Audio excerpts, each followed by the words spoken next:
Le baptême du Saint-Esprit équipe le croyant pour que celui-ci puisse collaborer avec l'Esprit de Dieu, revêtu de l'autorité de Christ. Il peut alors chasser les esprits mauvais. Actes 13, 8, 9, 10. C'est la puissance du Saint-Esprit dans l'esprit du croyant qui soutient cet acte. C'est pourquoi le fidèle doit veiller à ne prendre l'offensive qu'à son instigation. L'apôtre Paul supporte durant plusieurs jours l'attaque du mauvais esprit qui possédait la servante de Philippe. Mais le moment vient où, importuné, l'apôtre se retourne et lui ordonne de sortir en s'adressant à lui et non pas à la jeune fille. Celui qui peut lire ce qui se passe en son esprit sait discerner le moment d'agir. Et coopérant alors avec l'Esprit de Dieu en son esprit, il expérimente que la puissance du nom de Jésus-Christ sur tous les démons de Satan est aussi efficace en ce siècle qu'au jour des apôtres et des pères de l'Église.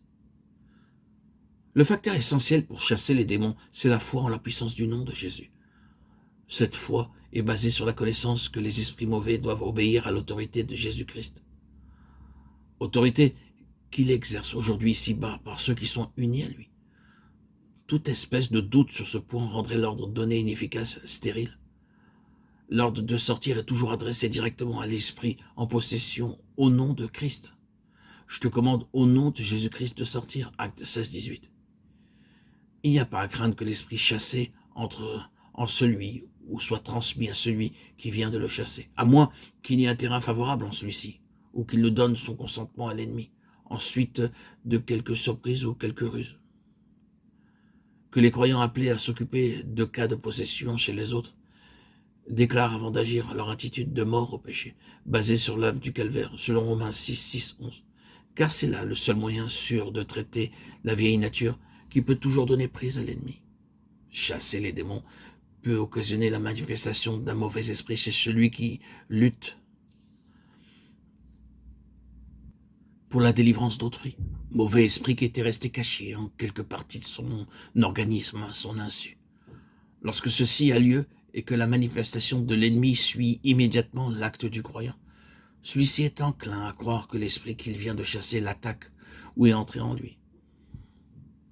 S'il en est ainsi, il cherchera la délivrance d'une transmission d'esprit supposée, et par son erreur, donnera un nouveau terrain à l'esprit mauvais, puisqu'il ne cherchera pas dans sa vie passée la raison de la manifestation qui le préoccupe. L'imposition des mains par une personne possédée à son insu ne peut davantage transmettre les mauvais esprits, s'il semblait qu'il en soit ainsi. C'est qu'en réalité, l'esprit mauvais existait déjà dans la personne et qu'il a saisi l'occasion de manifester sa présence à couvert d'un mensonge pour égarer sur une fausse piste lorsque le terrain sera recherché. Car toute manifestation d'esprit mauvais en une personne implique une cause, un terrain d'occupation qui doit être immédiatement traité et rejeté.